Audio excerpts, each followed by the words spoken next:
अस्सलाम वालेकुम, I am Syed Ali Hasnain Shah. उम्मीद है आप सब लोग खैरियत से होंगे। जैसा कि आप जानते हैं कि हमारे इस चैनल का मकसद है आपकी फाइनेंशियल एजुकेशन को और फिज़िकल हेल्थ को बेहतर बनाना। तो इस सिलसिले में हम इस book rich dad poor dad जो रॉबर्ट कियोसाकी ने लिखी है उसके ऊपर बात करेंगे। जो राइटर है वो एक 9 साल का बच्चा है और उसके वालिद साहब एक टीचर हैं, और वो उनको जो उसके वालिद हैं वो उसे ऐसे एडवाइस देते हैं कि आपने अच्छा पढ़ना है और आपने एक अच्छा ग्रेड्स लेने हैं, यूनिवर्सिटी में जाना है और उसके बाद एक पढ़ लिख कर बड़ा आदमी बनना है, जो एक स्टैंडर्ड एडवाइस दी जाती है हमारे यहाँ भी। जबकि जो उसका एक्सपोजर होता है उसी बच्चे का, जब अपने दोस्त के फादर से मिलता है तो वो उनको एक इंटर्नशिप ऑफ़र करते हैं और उसमें वो अपने बिज़नेस में उनको इंटर्नशिप देते हैं और उनको ज़िंदगी के बारे में कुछ बातें सिखाते हैं, जैसे प्रैक्टिकल लाइफ में जिन चीज़ों की ज़रूरत होती है, और फाइनेंशियल एजुकेशन के बारे में उनको कुछ चीज़ें सिखाते हैं। तो ये इसमें जब कुछ पॉइंट्स जो बहुत अच्छे मुझे लगे वो मैं आपसे आज शेयर करूँगा। जो 3 बातें मुझे इसमें सबसे अच्छी लगी वो मैं आज आपसे शेयर करूँगा। एक बात ये है कि जो रिच लोग होते हैं वो पुअर लोगों से डिफरेंट इस तरह होते हैं कि रिच लोग वक्त के साथ साथ अपने एसेट्स बिल्ड करते हैं और लायबिलिटीज़ कम रखते हैं।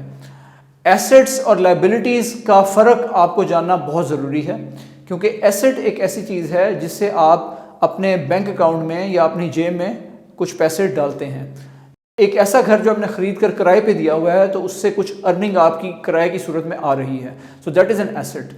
लायबिलिटी एक ऐसी चीज़ है जो हर महीने या एक मुकर्रर वक्त पर आपकी जेब से पैसे निकलवा देती है। फॉर एग्ज़ाम्पल, एक ऐसी कार जो आपने लीज़ पर ली हुई है या इंस्टॉलमेंट्स में ली हुई है तो हर महीने आपको उसकी किस्त पे करना पड़ेगी।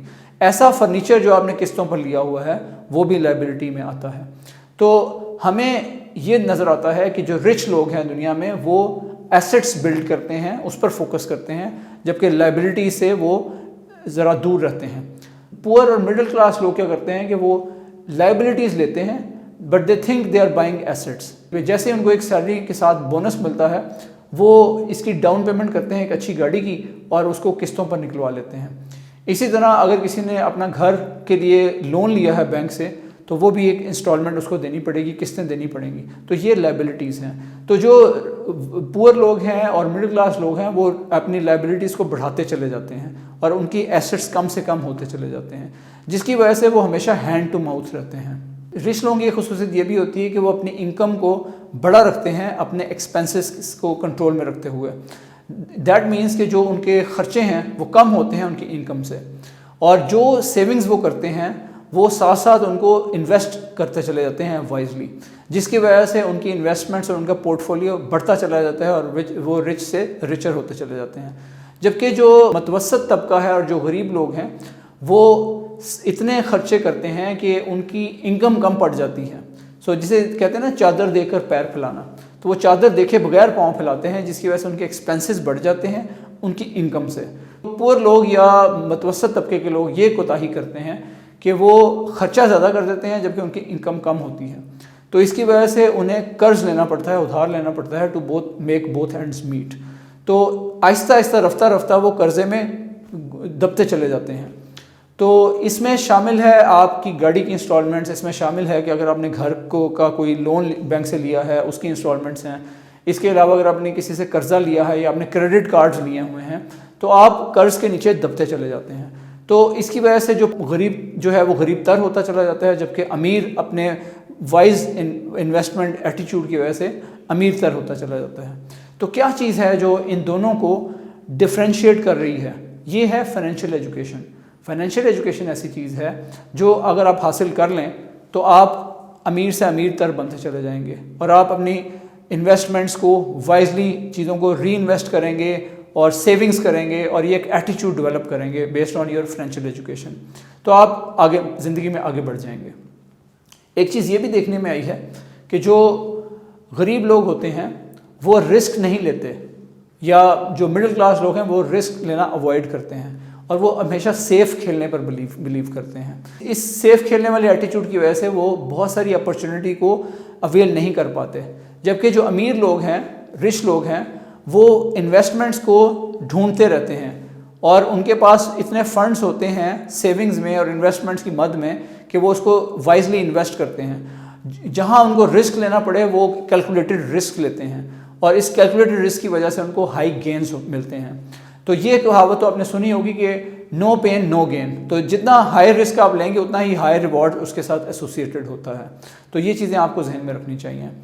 تو اس بک میں ایک اور اچھی بات جو میں نے دیکھی ہے وہ یہ ہے کہ آپ نے یہ ایٹیٹیوڈ پیدا کیسے کرنا ہے. آپ نے یہ ایٹیٹیوڈ ایسے پیدا کرنا ہے اپنے اندر کہ اگر آپ ایک جاب کر رہے ہیں تو آپ کو جاب چھوڑنے کی ضرورت نہیں ہے، بلکہ آپ جاب کے ساتھ ساتھ ہی اپنے اندر ایک ایٹیٹیوڈ پیدا کر لیں کہ جاب کے بعد کچھ شام کو ٹائم انویسٹمنٹس کے اوپر دیں اور ساتھ ساتھ وائزلی کچھ سیونگز کریں اور ان سیونگز کو اپنی یہ ہیبٹ بنائیں کہ آپ کے انکم زیادہ ہو آپ کے ایکسپینسز سے، تو اس سے جو کچھ سیونگز ہوگی اس کو پھر آپ وائزلی انویسٹ کریں.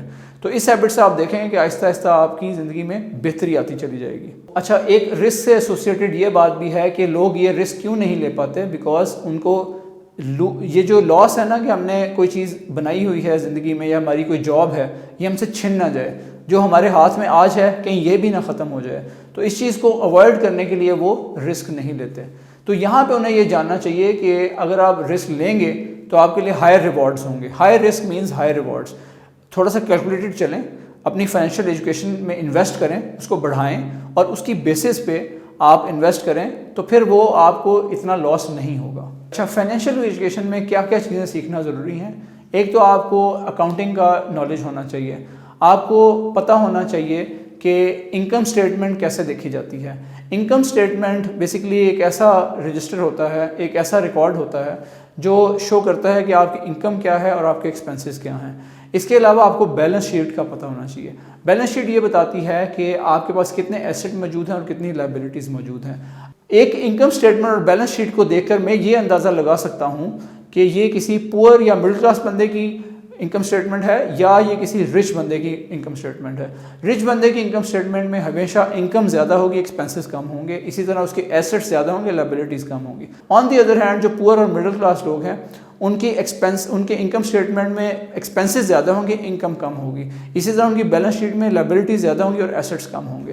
تو یہ چیز آپ کو آنی چاہیے کہ آپ اپنی انکم سٹیٹمنٹ اور بیلنس شیٹ کو پڑھ سکیں اور اسے انالائز کر سکیں. ایک اور پوائنٹ میں آپ سے شیئر کرتا چلوں کہ زندگی میں زیادہ کامیاب ہونے والے لوگ وہ ہوتے ہیں جو زیادہ بولڈ ہوتے ہیں، جو رسک لے سکتے ہیں and they can take big decisions. تو آپ کو ایسا بننا ہے. امید ہے آپ کو ہماری آج کی ویڈیو پسند آئی ہوگی اور اس سلسلے میں اگر آپ کے کمنٹس ہیں تو وہ ہم سے ضرور شیئر کریں اور we'll definitely get back to you. Thank you very much.